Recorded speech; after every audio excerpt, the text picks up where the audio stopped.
Hello everybody and welcome to another silent film marathon video, and this time I won't be reviewing a box set or a Blu-ray or anything like that. I'm going to talk about a couple of films from a director called Victor Seastrom. I used to think it was Sjöström because of the way it's spelled, but it's Seastrom. Victor Seastrom had a good career as a director and also an actor, appearing in some of his own films and later in one of Ingmar Bergman's most famous films, Wild Strawberries, as the main character in that in the 50s. So if anyone's seen Wild Strawberries, you should definitely check out some of his earlier work as silent films. I've seen four Victor Seastrom films. One I didn't realise I had seen. That was from him as a director, which was He Who Gets Slapped, which I seen ages ago. Good film. So I'm going to talk about three here, and I'm going to go in reverse chronology here.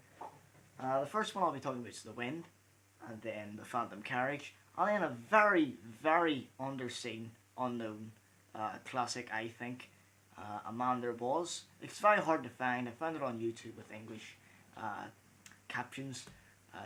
Seriously check that one out. It's only an hour long, but I'll talk about that in a second. So let's first discuss The Wind. I'm not a huge fan of the film, but I certainly appreciate it, and it was fairly entertaining. But I did think it was kind of uninteresting at times, and it felt kind of boring and flat. But some of the key moments is whenever we see Lillian Gish's face whenever she's looking outside with the wind. You know, the wind almost represents this fear that she has of living a new life. Basically, the story's about a timid young woman from the east who moves over to her cousin's place in the west, and she causes tension with the family, which is slowly driven mad by her coming here. The wife of the cousin seems very jealous and angry at the fact that she's here, thinking that she's going to steal her husband away, and that basically she fancies him ultimately.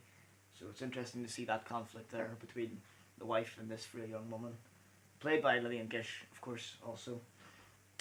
And throughout the film, you know, we see the troublesome relationship she has with the other characters, and you can definitely see how she's scared of everything. And as I said, the wind is truly a symbol of her fear, and that's what I like about the film, because the wind is ultimately like a symbol of her fear of not being able to fit into the family, and yeah, just basically a core theme of just fear in general. But overall, the wind didn't really impress me. I know other people think it's quite a classic. I know Mark Cousins liked it, but I'm just kind of meh on that one. But nevertheless, it's an enjoyable film. I guess it was the musical score I didn't enjoy with it. However, I really liked the introduction from Lillian Gish, talking about how the film was done. It was interesting to see how the wind was done back then. Basically, they had jets of airplanes to generate all the wind. I couldn't imagine what that would be like. All that sand blowing in your face, I would hate that. So yeah, that's The Wind from 1928.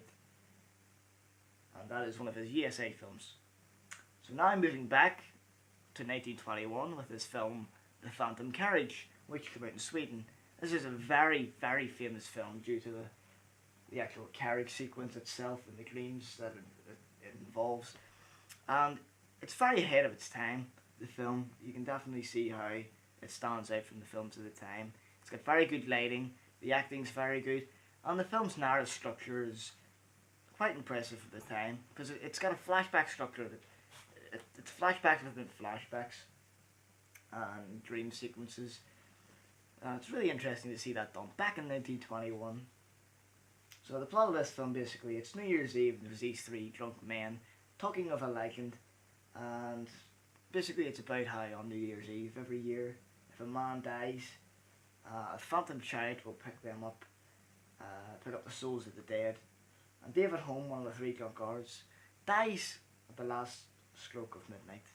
So he gets picked up. The David Home character is one of the most despicable on-screen characters of the South era, I have to say. There's this one scene when he's going into refuge at a shelter, and he's just downright mean. What an asshole. If anyone's seen the film, you'll know what I'm talking about, the way he treats the woman who sews up his jacket for him, and he just... go away. And he rips it. And he rips it off and says no thanks, basically. So that's kind of an asshole character, but it's very interesting to see how he's looking at his life. You know, he's having like an epiphany of all the things he's done wrong. So yeah, that's The Phantom Carriage. Definitely check that one out. And finally, the third film I want to talk about is really one of the most unwatched. And the final film I would like to talk about, which came out in 1917, and it is called A Man There Was, which is a Swedish film, and he stars as the main character in it too. This is a very unknown film, I think. I don't think that many people have seen it. I have seen it come up in very few lists, and on Letterboxd it only has only 105 people have registered as watched it. Now, I know Letterboxd doesn't speak for everything, but if we have a look on IMDb as well, we'll see that it's kind of underwatched there too. Yes, and on IMDb, only 5 critics have reviewed it, and 695 users have registered the film. It's only got a 7.1. It should be quite higher than that. I reviewed this one not too long ago, and I honestly think it is one of the best silent films ever made. It's only an hour long, so it's definitely worth checking out on YouTube. I'll put a link here or down below. So it's a great movie, definitely check that one out. Basically the story is based on a poem written by Henry Ibsen, which I've never heard of myself, I've never read it either. The film tells the story of Turgi. Celia has a wife and a child, and a happy, content marriage.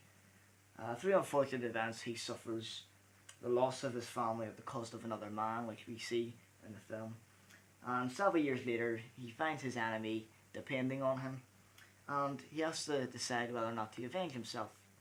And I think that theme is really, really interesting, especially in 1917, to see being explored already. It's a very powerful theme, and emotionally this film works extremely well. Another thing I found quite impressive was all the scenes shot on the sea, because obviously we know there couldn't be any green screens or anything like that, and it all must have been real. And it's really great to see the storm, the way they captured the storm. It looked really authentic, very capturing in the moment. And it's not any wonder, because it was the most expensive film in Sweden at the time. Seeing what Turgi goes through is absolutely heart-wrenching, and you definitely feel for the character. My only problem is it didn't go into much detail in the middle for what happens to him. I don't want to talk about it, but yeah, you can't help but feel sorry for what happens to him. And when it comes to avenging himself, it makes you realise that revenge isn't always the answer, and that's the core of the film. And that's a theme that's going to go on for years and years, and it's a very human film. It's universal, and I think it'll be enjoyed for years, for those who are open to watch the film, of course. Yeah, I recommend this one, I really do. So definitely, as I said, I'll put a link below. Definitely check this one out. Very enjoyable, very emotional. Definitely explores the human condition. And if you're interested in reading my review of it, I think I articulate myself a little better when writing. I'll put a link to that below as well. So, yeah, that's 3 Victor Seastrom films that I have watched recently and enjoyed. I didn't mention He Who Gets Flat. It's been a while since I've seen that one. But yeah, Seastrom is definitely a great director whose other films I definitely will have to see.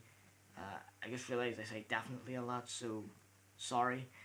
I can't help it. Well, thanks for joining me, everyone. Stay tuned for more silent film uploads. I'll be sure to get more Blu-ray reviews up, and a review of Chaplin at Keystone, which I really look forward to reviewing. So, yes everybody, thanks for watching. Be sure to comment, subscribe and all that jazz, and I'll see you next time.